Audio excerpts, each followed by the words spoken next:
Hi guys! Good evening! Ayan. So, ngayon is gabi ngayon dito sa Australia. So, syempre, meron tayong special guest. Nandito si Kyrie. Syempre, katabi ko ang aking baby ko. Say hi everyone. So, guys, meron lang siyang, naglalaro siya. So, wag natin siya munang intindihin, no? So, story time na tayo, guys, about sa paano tayo nakapunta dito sa Australia, dito sa isang pinakamagandang country na siyempre lahat, 'di ba?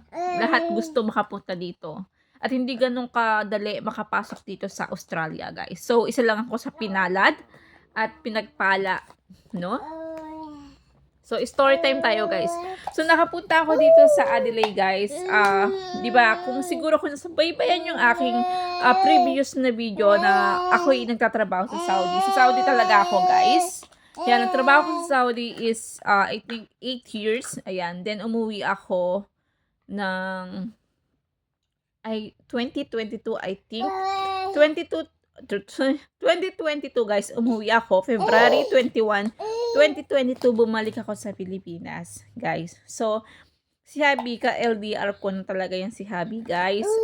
Mag-8, I think, 5 years kami, guys. 5 years kami LDR from Saudi to Australia. Yan. So, 'di ba? Sobrang long distance. So, umabot kami ng 5 years, 'di ba? So, ayun, guys. So, umuwi muna ako ng Pilipinas. Then, nag-stay ako ng 1 year pa doon. So, sabi ko nga, hindi ako pwede na nakatambay lang sa Pilipinas. So, naghanap din ako ng trabaho habang hinihintay ko si Habi. Kasi, guys, si Habi umuwi siya ng August 13, 2023. So, 1 year pa rin akong nag-stay sa Pilipinas. Then, nag-meet na kami, guys. Yun yung first time na, ayan, yun yung first time na meet namin, guys. First time na nag-meet kami, October, August 13, 2023, pagkatanda ko. Then, August 19, guys. So, nag-meet up na nga kami, di ba? Nagkita na kami din. Nag-hug na, nag-date na, ganun-ganun lang. Tumigil kami sa Cavite kung saan doon yung nakatira yung tita niya. So, ayun, kayo, i-fast forward na natin yung kwento. So, August 19, nag-propose na si Habi. Guys, para nga, kaya siya nag-propose para makuha niya ako kaagad papuntang Australia. So, ayun na nga, guys. So, August 23, fast forward natin, bumalik na sila ng Australia. Then, doon, in-start niya na i-process nila yung papel ko for tourist visa. Ayan, na.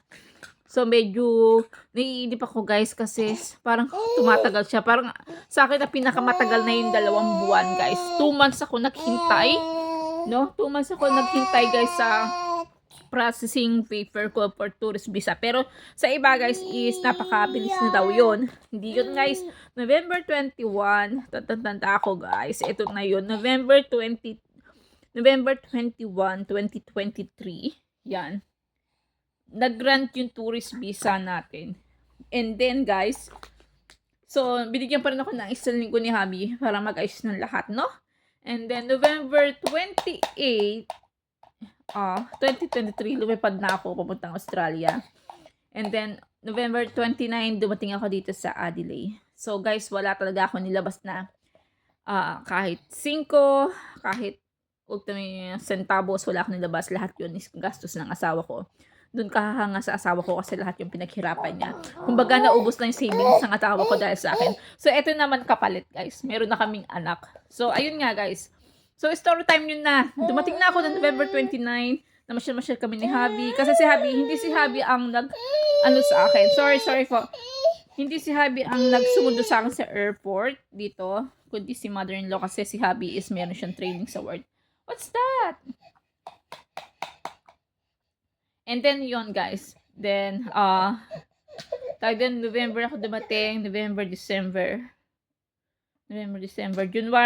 13. So, ayun, nagpa siya ng, i-ready na yung kasal namin. Nagpakasal na kami, guys. Ganun kabilis.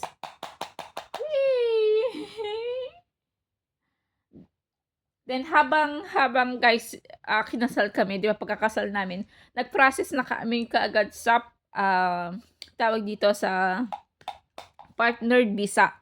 So, yung partner visa is medyo 2 years yan, guys. 2 years yan. So, paghihintay namin, nagpa-processes kami.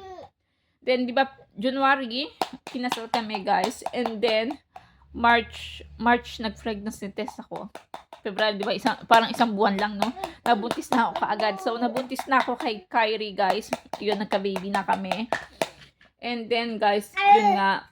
So, hindi nagka-baby na kami. Then, lumabas tong partner visa ko, na-granted ako, is July 17, guys. Pagkatapos ng birthday ko, 2025. And then, habang lumabas yung 2025 na partner visa ko, nag-process kami, guys. Akala ko napakahirap, pero isang click, guys. Nag-permanent resident na ako. 1 day processes, then nag-click agad, guys.